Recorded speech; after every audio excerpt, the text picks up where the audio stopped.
Welcome to Channel Edge, the podcast where channel leaders share success strategies, best practices, and emerging trends. Brought to you by 360 Insights, the channel success platform. Welcome, everyone, to another episode of Channel Edge, 360 Insights View into Everything channel. I'm your host, Stephen Kellum, and thank you for joining us today. We are joined by Craig DeWolf. Welcome, Craig DeWolf. Thank you. Great to be here. Always, as always. The appetizers in the green room are outstanding. That's why. Absolutely great appetizers.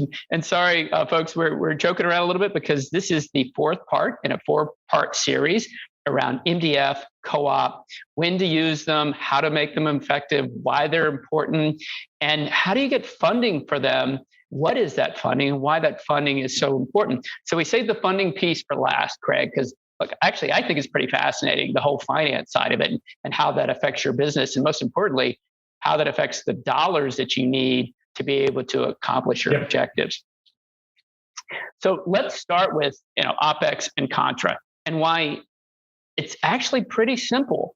There may be some complex pieces to it and hoops you have to jump through or check boxes you have to hit. But in general terms, the idea of what is Contra and what is Opex is a pretty simple concept. So maybe, Craig, you can start with what is Contra, what is Opex, how do they affect your balance sheets, and why it's so important to understand where these incentives fit, and then really understand how that can help you get your programs funded. Good place to start. Opex, short for operational expense. Operational expense is a desired category because it is a part of an incentive budget, any incentive budget, or frankly, anything on your balance sheets that classifies as an operating expense. Now, that makes the most sense juxtaposed with contra revenue. Contra, so you hear two phrases, or we'll be talking two phrases, Opex and Contra. Contra is contra revenue. So that is part of an incentive budget that is not classified as an expense. Rather, it comes right off the top line as a cost of sale. Now, why does that matter? If you sold something for $10,000, your operational expenses are whatever they are.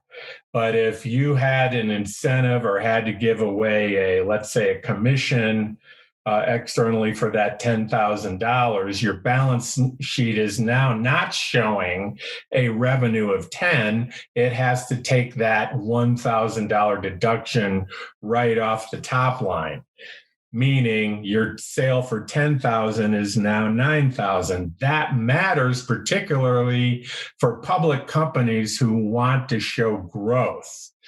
And if part of an incentive budget is taking money off the top, it's going to show less growth or less revenue than if it is an operating expense, if you would. So for that reason, companies, particularly larger public companies, would like everything moved out of Contra into an expense as much as possible. But it's really not that easy. There are strings attached, but that's what they are and why it matters. So hopefully I was somewhat succinct in that. So by the way, everybody who's listening, Craig and I both have a really cool document. I think that was done 7 or 8 years ago by a friend of both of us when he was HP. And in it, he says, I'm not a real doctor, but I play one on TV. So he's not an accountant, right? But he clearly lays out in this 4 or 5 slides very easily how you can look at those check boxes you have to hit to make something Opex versus Contra. And so it's really not that complicated. We'll actually go through the requirements in a minute. But I have a question for you on that. Well, it's less complicated in the broader incentive world. There's shades of gray in the MDF CoOp promotional allowance world, which is what we're exploring today. Yeah, we're going to get into those shades of gray. I actually have a a game we're going to play, and I'm going to ask Craig about certain activities, and he's going to say Opex versus Contra. And we may not actually agree on them 100% because we might not, because that's where the shade of gray comes in. Well, as the interpretation by your own finance/legal department might have their points of view, which shouldn't be. Which you kind of stole my thunder. I was going to say, when you're having this conversation, please make sure you have your finance department, and please make sure your finance department is actually talking to your legal department, and make sure they're talking to your C-suite to understand what everybody's trying to accomplish, because it matters, right? So I got a couple questions for you about why it matters. One is, if MDF, which in most worlds is considered Contra, and everybody in the tech space tends to call even CoOp MDF, yet MDF, if it's just really designed as Contra, and we want to be more in the Opex, then why does the tech world continue to say every program is MDF, even if it's actually CoOp, when from a funding perspective, it's probably in the opposite direction? Well, first of all, let me say this. It's easy to qualify as contra revenue. Okay, wait. Anything can be contra. I'm just going to step on Tony for a minute. Anything can be contra. It's hard to qualify as Opex, and I think there are 4 qualifications. That said, I think the direct answer to your question, Stephen, is it's in a label. Right? They call it an MDF program, which may or may not contain Opex components. It's all in the label. People in business to business tend to refer to these programs categorically as MDF, and people into B2B2C tend to refer to them as CoOp, even though financial rules may or may not apply to certain things in both cases. Now, the safest thing to do is to classify everything as contra revenue, because there's less rules involved. If you want to streamline your program, if you want less compliance auditing, if you want less rules, call everything contra. And there's a lot of people that do that in the high-tech world, as you were referencing. But you might get less money. So here's the thing. It all depends on what someone's trying to achieve. And by the way, that in business to business, the programs tend to not be as big. In consumer world, B2B2C, what have you, you're now at 30, 40, $50 million. That's real money, at least in my books. So that has a real impact on top line, and that's where the contra MDF comes in. Well, even in the tech world, I know, now we're talking very specific instances here, but several organizations that are spending 50 million and up in what they would call an MDF world. And on they the average, really care what is contra and what is Opex. And often what you will see is they'll call it an MDF program, but they may have funds underneath it for different programs under MDF. And one could actually be contra and one could be classified as Opex. And they're still running on what they would typically call their MDF program. That's certainly true. And it doesn't even have to be, it could be a unique program, but it can also be separated by activity type, quite frankly. Well, so once again, which is why it's correct. Which is why it's really nice to have an automated platform that could take those dollars and put them in the right place and categorize them. Sure makes it a whole lot easier to track that from incentive. And to that end, Stephen, that automated platform is an Opex expense. So there you go. Right there you go. There you go. All that being said, you're right about the contra piece. I recall working with an organization that had a reason to be financially conservative. And so they were classifying everything as contra. And one of the questions I got was, someone realized they were actually running an Opex program. And they said, can I go ahead and call that contra? And of course, from a theoretical perspective, I was like, look, you can call anything Contra, but I am curious if there are any ramifications from a legal or accounting perspective if you are running a Opex program and you choose to classify it as Contra. I'm pretty sure that's legally okay. I'm not a lawyer, but yeah, I definitely think there's no drawback. The issues are more if you go the other way, because simply having certain activities labeled as op expense does not op expense it make, so to speak. Really, four things have to apply for any expense to be a OpEx expense. One, the payment, and I'll try to provide these, and all four have to apply, by the way, not just one. So therefore, the shades of gray comes in as you look in the variances of all four. First of all, the payment covers a service, or in this case, a reimbursement covers a service by the partner that offers a clear benefit to you, which we can say theoretically most of our programs should do that. It is clearly separated. The second one is it is clearly separated from the sale of the product. Okay, and as you walk through these, let's talk about whether they're each easy or hard, right? And then you did that with the first one. Did the vendor receive a benefit? Look, if you're running a program and you're not receiving a benefit, then there's probably a problem, right? So I think that was pretty. Well, I think you're right. You're right, because you and I know as much as we do. But for instance, SPIF programs or an incentive program or cost reduction, price reduction through MDF is more a benefit for the partner than you. But for most of the activities we see in these kinds of programs, you're absolutely correct. The benefit is clearly separated from the sale of a product. That's a little bit harder, but that also directly ties, like a far right example would be if you're reimbursing for a SPIF program through MDF. Right. In order to pay for that SPIF program, it is not separated from the sale of a product. So that's a very clear, let's say, violation of number 2. Said another way, no SPIF programs could ever, funded through your promotional allowance program, could never qualify as OpEx.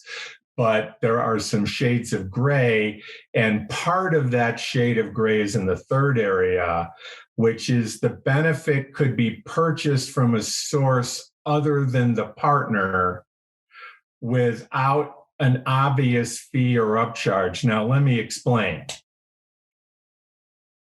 If I were to buy an ad in the New York Times, and the partner were to buy an ad in the New York Times and reimburse from it, well, you can buy that ad directly through the New York Times, or you can buy it through the partner.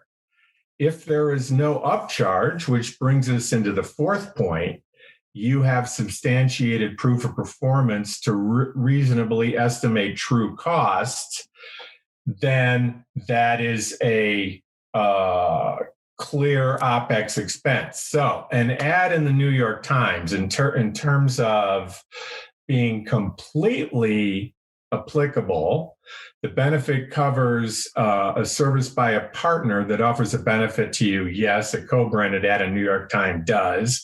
It's separated from the sale of the product. You're reimbursing for whether anything is sold as a result of that ad or not. It has nothing to do with the earnings per se.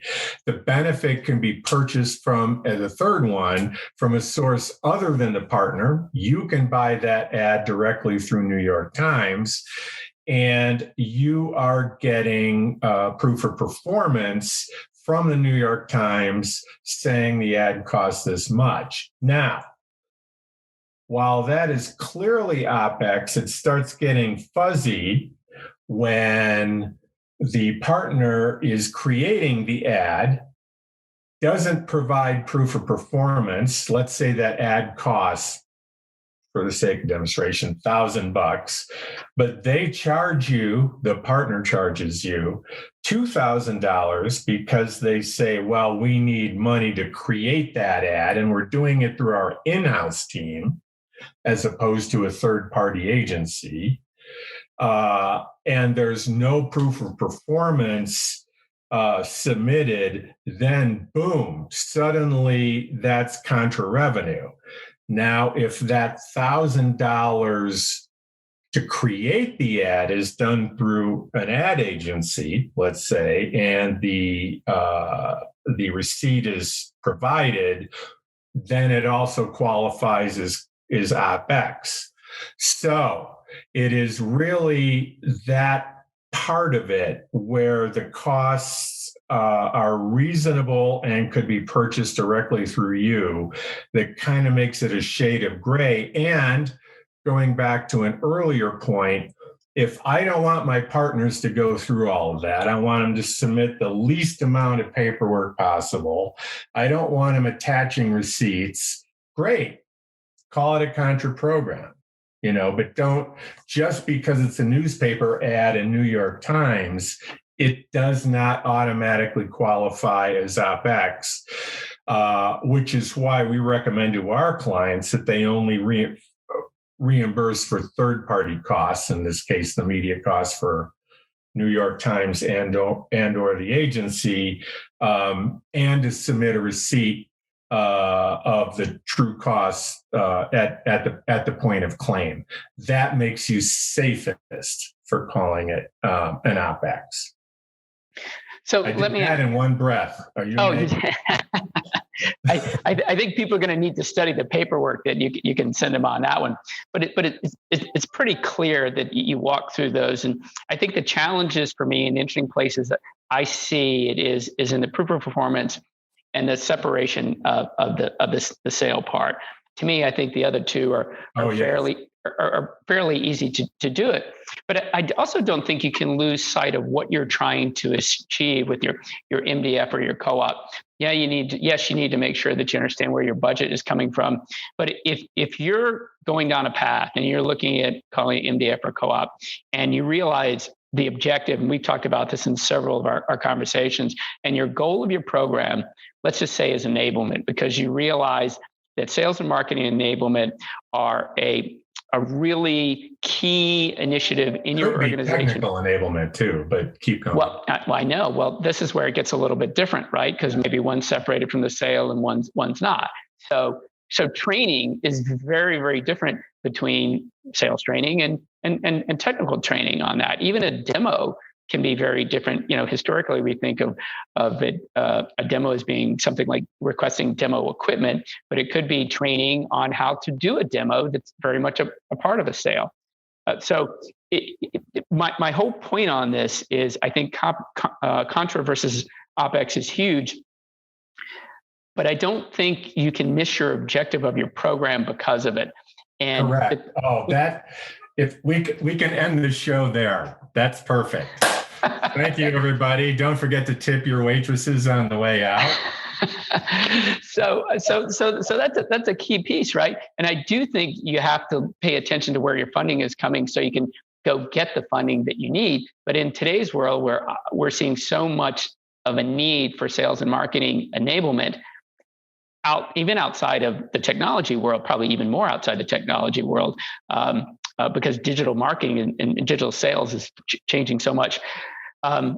I think it's important to understand OpEx versus Contra, but you still have to push for what you want. So what happens, Craig, if someone wants to do the sales and marketing enablement and they only have, if they've got someone that's coming to them saying, you can have some OpEx budget to go run an MDF program.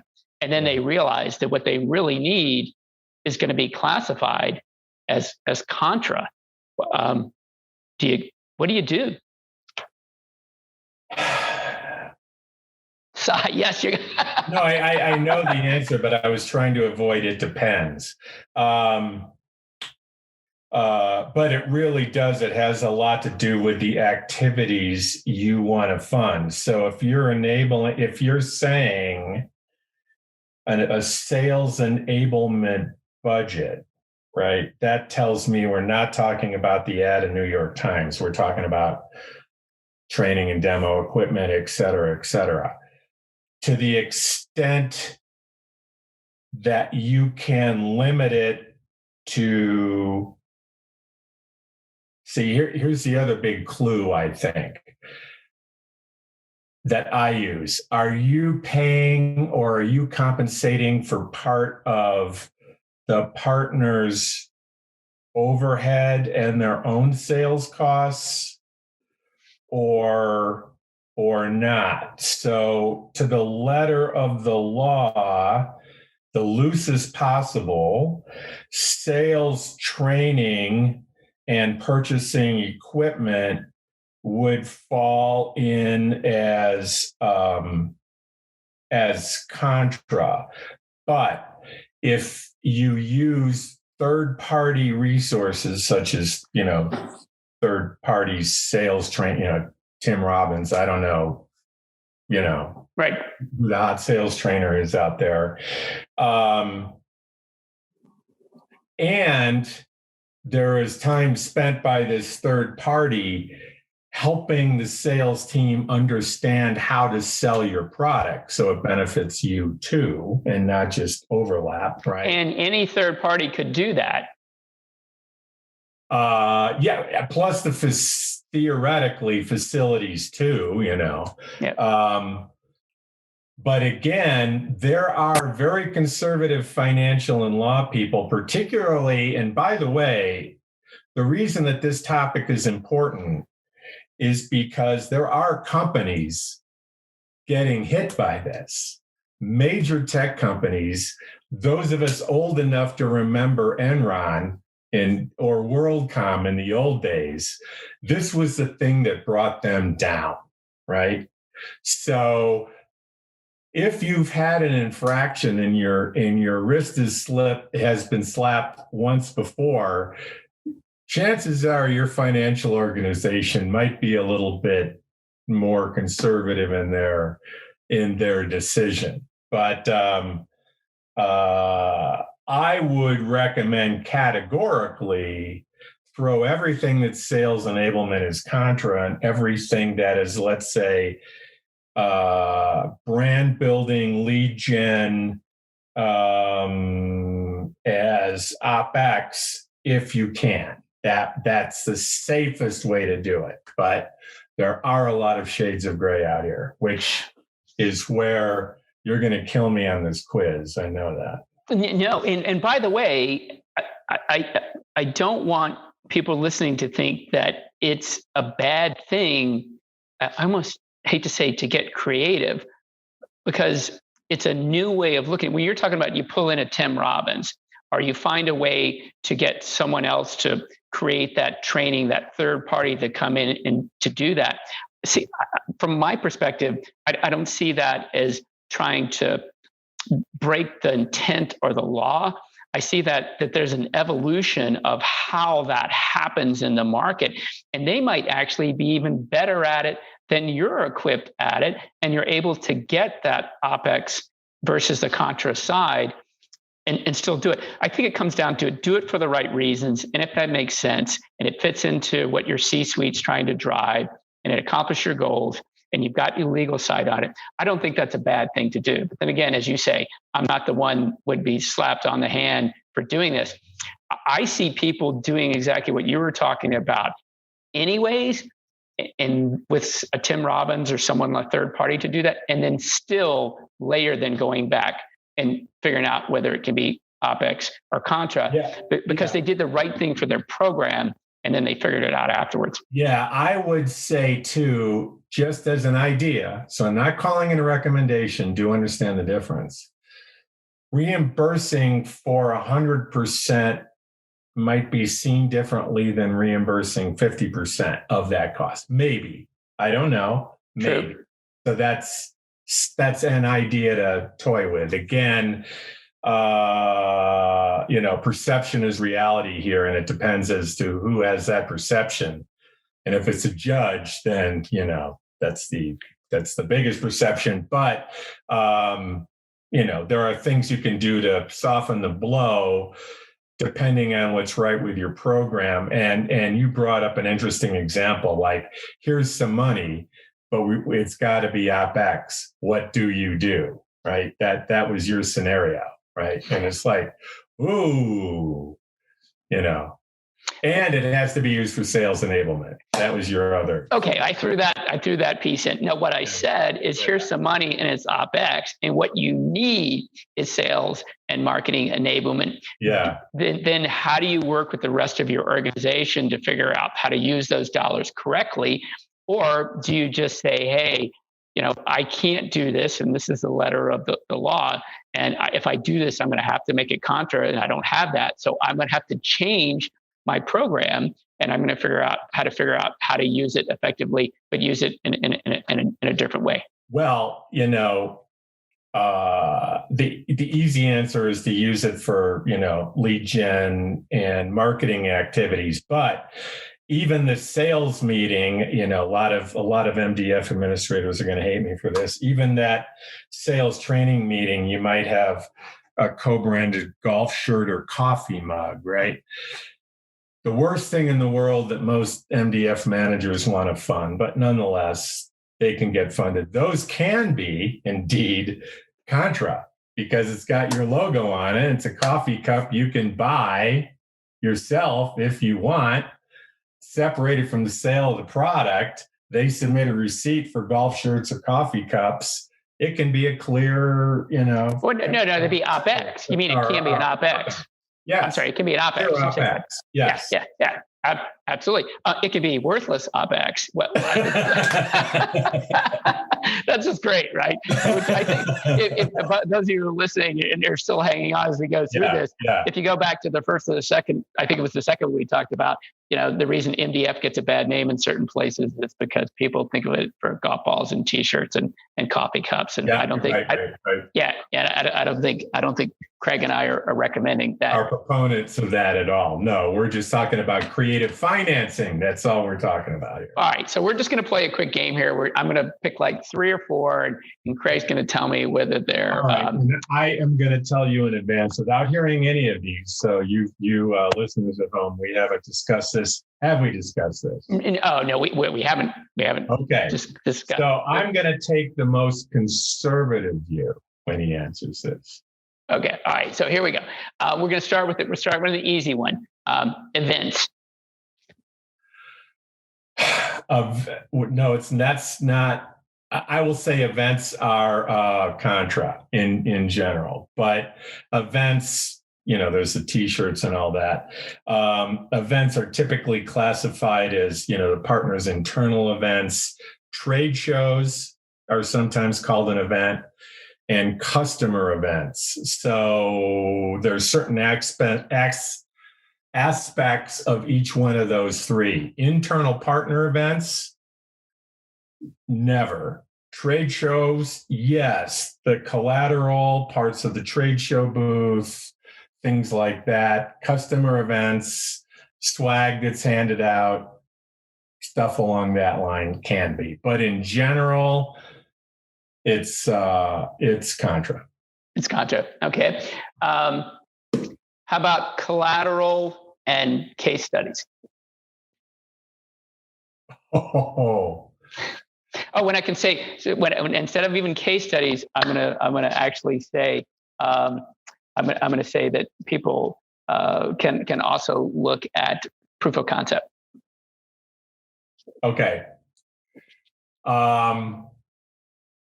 Wow. If you're lumping those as a yes, meaning OpEx, yes or no for all of those, I would say they can be. What can be OpEx.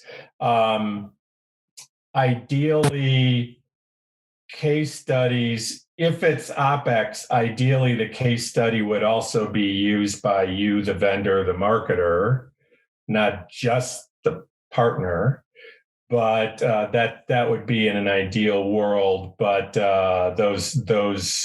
those are classified. Those can be classified as Opex, particularly again if you're paying for third-party costs, whatever those might be. But if you're the vendor and you're driving your partners create a proof of concept,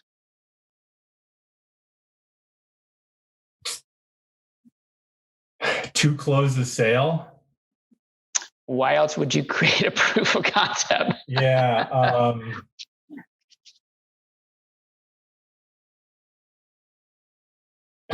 Boy, that could go either way. See, when you say that, proof of concepts to me can be, let's say sales specific, because they're right. There's unique needs at every customer, and it's got to be created for that. I would say in those instances, it is probably going to be Contra. I would say if there is a proof of sale or concept or something like offsetting showroom costs with your branding in it, that leans a little bit more to Opex, but both are high shades of gray there. And even in the case of the latter, that would be installation costs only, not, monthly rental for a booth in the corner, of our showroom. So.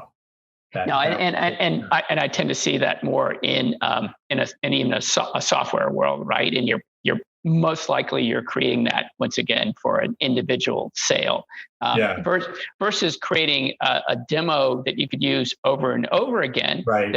So once again, it would be very different depending on what your objective and objectives are and what you're trying to do. All right. Hey, well, one last one. Partner advisory boards.